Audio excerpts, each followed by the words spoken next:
এবছর ডিসেম্বর থেকে আগামী বছরের জুনের মধ্যে নির্বাচন হবে। মঙ্গলবার মহান স্বাধীনতা দিবস ও পবিত্র ঈদ উল ফিতর উপলক্ষে জাতির উদ্দেশ্যে ভাষণ দিয়েছেন প্রধান উপদেষ্টা ডক্টর মোহাম্মদ ইউনূস।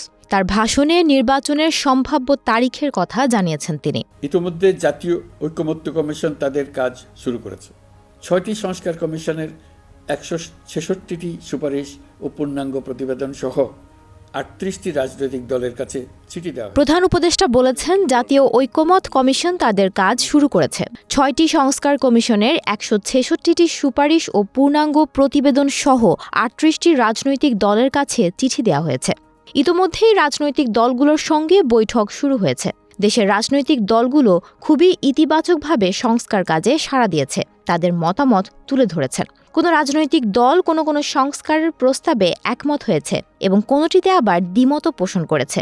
এটা সমগ্র জাতির জন্য অত্যন্ত সুখকর বিষয় যে প্রতিটি রাজনৈতিক দল সংস্কারের পক্ষে মত দিচ্ছেন। আগামী নির্বাচনটি বাংলাদেশের ইতিহাসে সবচেয়ে অবাধ, সুষ্ঠু ও গ্রহণযোগ্য নির্বাচন হবে।